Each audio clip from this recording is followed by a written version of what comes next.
Bueno, y continuamos acá en Vladimir a la Una y lo hacemos con Oscar Misle, quien es un integrante de SECODAP, que es esta ONG en defensa de los derechos de los niñas y adolescentes. Y además, bueno, profesor, locutor, es terapeuta y, bueno, autor de este libro, Heridas que muerden, heridas que florecen. Un libro que además lo recomiendo porque recoge testimonios de lo que son muchas problemáticas humanas, ¿no? Así es, así es. Problemáticas que van desde las relaciones entre padres e hijos, los dramas personales, temas como el manejo del rencor, digamos, los complejos que se acumulan a través de la vida. Y creo que has hecho un trabajo excelente. Yo tuve la oportunidad de leer algunas de sus partes y, bueno, no lo he terminado, pero de verdad que es un libro maravilloso, ¿no? Gracias, Vladimir. Un placer estar acá. Igualmente, conversando sobre estos temas Así es. del alma, Por pero ejemplo, también de la vida. Aquí hay una historia que me llamó mucho la atención y te la comentaba, de una muchacha de 17 años que da a luz y luego ella se dedica a orientar a los niños y a las niñas, sobre todo a las niñas, pues sobre el tema del embarazo precoz, ¿no? Pues esa muchacha da a luz a una muchacha que también se dedica a lo mismo, pero que resulta también embarazada a la misma edad. Sí. Una cosa que me llama muchísimo la atención, ¿no? Ese es un drama que vivimos en el país. Por eso las historias es un poco para acercarte a lo que vive uno en la realidad. El embarazo adolescente, bueno, en América del Sur estamos punteando, Venezuela, el número de embarazos adolescentes. Y eso me hizo pensar en que la información no basta, Vladimir. Esta muchacha se formó para saber cuáles son los métodos que tiene que utilizar para protegerse, qué significa la salud sexual y reproductiva. Ella tenía toda la información. No solamente la tenía, sino que representaba al país cuando viajaba para hablar sobre el tema de prevención del embarazo de adolescentes. O sea, el que la escuchaba realmente quedaba impresionado por el dominio que tenía la seguridad. Y resulta ser que un buen día, por una situación personal que vive la muchacha, resulta ser que hubo una separación ahí del papá y de la mamá de la muchacha, tiene un encuentro con el novio y sale embarazada. No se cuidó, con la información que tenía no bastó. Pero ella, su mamá, también vivió la misma historia. O sea, repitió la historia de la mamá. La mamá también trabaja en la prevención del embarazo adolescente. La pregunta es, ¿por qué si estaba informada? ¿Por qué si sabía cómo cuidarse? Las consecuencias que podía tener una relación sexual sin protección, ¿por qué salió embarazada? Ahí pudiéramos hacer varias reflexiones. Una es porque seguramente en ese momento de crisis, en ese momento de soledad, en ese momento de angustia porque su papá se va del país, porque su papá se tuvo que ir del país por la situación que se vive en el país, ella se siente muy sola. Y ella se siente con la necesidad de sentirse atendida, de sentirse querida, de sentirse abrazada. Y llega el novio y le ofrece el abrazo, le ofrece el beso, pero a cambio de una relación sexual. En ese momento de vulnerabilidad, en ese momento de necesidad de sentirse atendida, ella tiene la relación sexual. Y la información que tenía, todo lo que significaba su currículo, queda de lado porque la necesidad es más fuerte. Pero hay otra cosa importante, porque ella sigue el ejemplo de la madre, porque ella repite la historia de la madre, porque pareciera no, eso sí está comprobado, que tendemos a hacer lealtades. Entonces repetimos aquello que no ha sido resuelto, aquello que no ha sido compensado. Acuérdate que detrás hay una historia de amor siempre. La historia de amor es todo lo que vivimos de generación en generación. Entonces no basta con que tú trabajes el tema con la persona, sino incorporas a la familia. Yo creo que aquí es donde tenemos que llegar. Creo que la mamá de esta muchacha en la historia aparece, e hizo todo lo posible porque su hija no repitiera la historia. Así es. Pero nunca le contó, nunca trabajó qué fue lo que pasó. Y entonces existía una especie de rencor, resentimiento entre ambas, ¿no? Claro. Sobre todo de la hija hacia la madre, ¿no? Posiblemente, un bloqueo emocional, quizás, ¿no? Posiblemente está una conexión ahí que no estuvo resuelta. Cuando el papá se va, se separa de la mamá, ella busca los brazos de un hombre, fíjate tú, porque el hombre importante de su vida se va.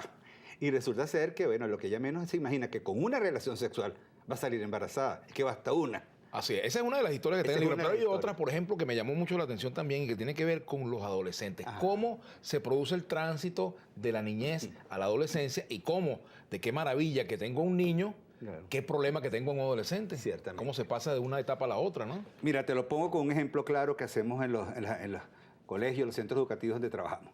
Cuando tú preguntas qué es un niño, las personas tienen una imagen idealizada de los niños. Dice, cuando pensamos en un niño o escuchamos la palabra niño, ¿en qué pensamos? Dulzura, alegría, espontaneidad, creatividad, imaginación.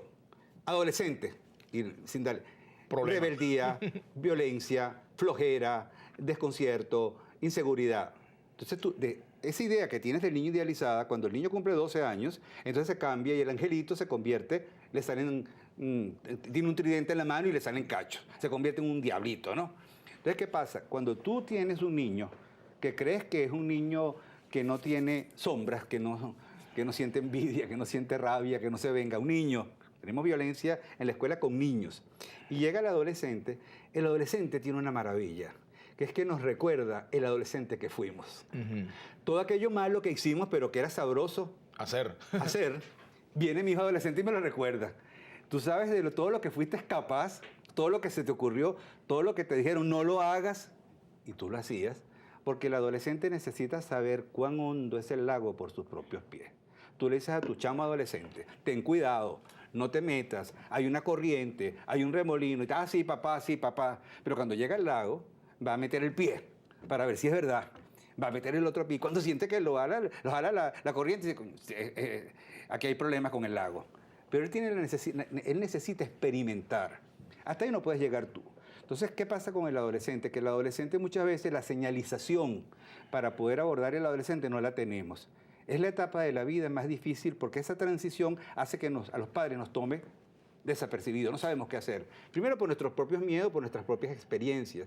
Y después porque no hay en la educación suficientes espacios para hablar sobre ese periodo, qué significa los cambios que están produciéndose en tu cuerpo, qué significa el placer en las relaciones, el placer no solamente sexual, sino el sentirte pues parte de un grupo. Entonces no es fácil tener un hijo adolescente porque nuestros propios miedos se los transmitimos, nuestras propias frustraciones se las transmitimos, y entonces el adolescente se siente muy mal, y sobre todo si hay una realidad que no le permite vivir su adolescencia, porque hay inseguridad personal, porque salir a la calle es un riesgo, porque las oportunidades o las posibilidades que tenga ese adolescente para realizar sus sueños no están. Ahora, ¿cómo se hace? Eso complica más ¿Cómo todavía. se logra? El tema está en que todos fuimos adolescentes.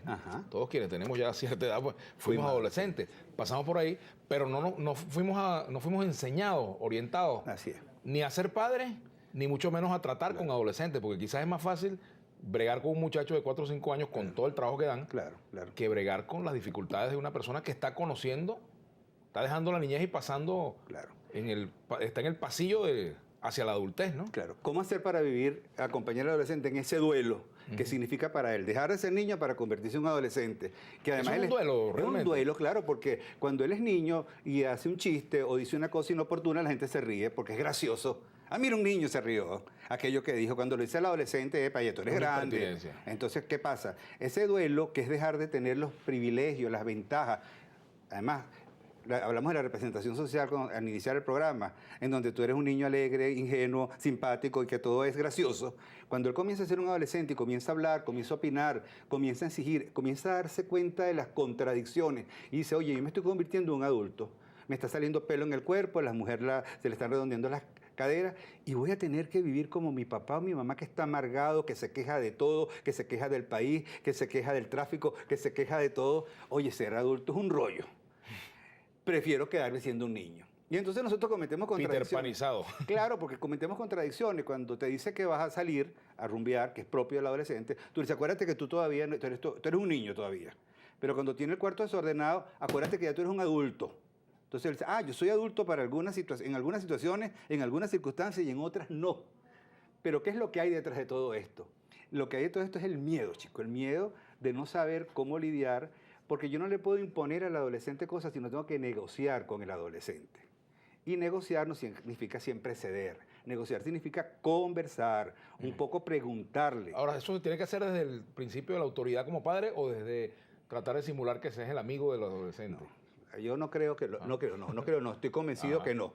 Los padres no somos amigos de nuestros hijos. Nosotros somos padres. Eso es una distorsión que hay. Eso es una distorsión, ¿por qué? Porque si tú eres amigo de tu hijo y a la hora de poner un límite, que hay que ponerlo porque hay límites en la vida, él te va a decir, bueno, tú no eres mi pana. Los panas son cómplices. Los panas de repente más bien te apoyan a hacer aquello que no es debido, más bien porque es sabroso, porque es interesante, porque es una aventura. Eso no quiere decir, y esto a la gente le molesta a veces, Vladimir, que no tengas un trato amigable, es otra cosa. Pero ser amigo como rol crea mucha confusión, porque los niños se quedan huérfanos, los adolescentes se quedan huérfanos de padre y van a buscar la autoridad en otro lugar. en una banda, en una pandilla, en un grupo de estos urbanos. ¿Por qué? Porque de alguna manera él tiene que sentir que hay alguien que de alguna manera lo puede contener con todo aquello que él va viviendo y le puede marcar una pauta distinta porque siente que hay un grupo, siente que además hay alguien que le interesa o que además te orienta de manera inadecuada, por supuesto, hacia un objetivo y sobre todo está ejerciendo una autoridad. Creo que el gran tema de nosotros, y eso lo vivimos, es que nosotros pasamos de hogares muy autoritarios, en donde con una pelada de ojo, una patada bajo la mesa, tú te quedas paralizado, al otro lado, que es hogares sumamente permisivos, en donde no hay normas, en donde no hay límites, y entonces se nos fue la mano. No, se nos olvida, estamos en un país donde no existen los claroscuros ni los grises, radicalmente pasamos de un espacio al otro. Y eso lo ves en la calle, eso lo ves cuando vienes en el carro, eso lo ves en la cotidianidad. Entonces, ¿cómo hacer para que ese adolescente entienda que hay señales rojas, hay luces rojas en la vida, hay señales de tránsito en la vida para poder circular, que hay que hacerle caso? Vamos a hacer una pausa, Oscar. Me gustaría que habláramos de otros temas. Por ejemplo, hay un tema que es interesante y que está abordado aquí, que es el de los secretos familiares. Cómo esos secretos familiares generan intriga, dolor, peleas familiares, en fin. Y bueno, parte de las dificultades que se viven en eso que se llama la desintegración familiar. Vamos a una pausa, ya regresamos con Oscar Misle, autor de este libro, Heridas que muerden, heridas que florecen.